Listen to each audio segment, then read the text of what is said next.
Di tengah kesepakatan gencatan senjata yang rapuh antara Israel dengan Hamas, muncul sebuah dokumenter yang membahas kekejaman pasukan pertahanan Israel atau IDF di Gaza.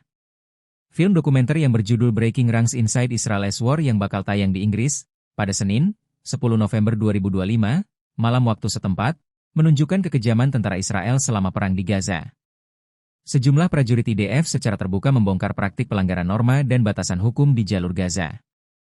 Hal tersebut termasuk dugaan pembunuhan warga sipil tanpa provokasi dan penggunaan penduduk Palestina sebagai tameng hidup.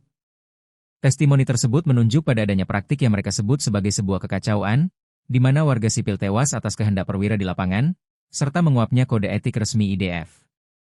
Kapten Yotam Field, seorang perwira Korps Lapis Baja, menyatakan bahwa pedoman pelatihan resmi IDF yang mensyaratkan seorang prajurit hanya boleh menembak jika target memiliki sarana, niat, dan kemampuan untuk menimbulkan bahaya, kini tidak berlaku. Seorang prajurit lain, yang diidentifikasi sebagai Eli, menambahkan bahwa penentuan hidup dan mati bukan ditentukan oleh prosedur atau peraturan baku, melainkan nurani komandan di lapangan. Eli menggambarkan bagaimana penentuan siapa yang dianggap musuh menjadi sangat subjektif dan sewenang-wenang. Ia menceritakan insiden di mana seorang perwira senior memerintahkan tank untuk menghancurkan sebuah bangunan di area yang sebelumnya ditetapkan sebagai zona aman bagi warga sipil. Alasannya, seorang pria di atap yang sedang menjemur pakaian dicurigai sebagai pengintai. Kesaksian para prajurit ini juga membenarkan laporan konsisten yang muncul selama konflik 2 tahun terakhir mengenai penggunaan warga sipil Palestina sebagai tameng hidup. Praktik yang secara informal dikenal sebagai protokol nyamuk ini membantah keras sanggahan resmi dari pihak IDF.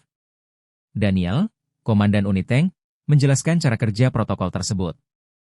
Menurut Daniel, para komandan melihat efektivitasnya, dan praktik ini menyebar seperti api, di mana dalam waktu sekitar seminggu, setiap kompi telah mengoperasikan nyamuk mereka sendiri.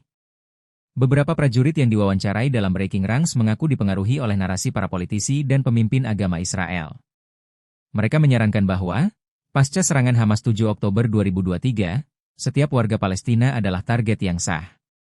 Mayor Neta Caspin menceritakan bahwa seorang rabi brigade pernah menjelaskan kepadanya mengapa mereka harus membalas dendam pada mereka semua, termasuk warga sipil. Download Tribun X sekarang, menghadirkan lokal menjadi Indonesia.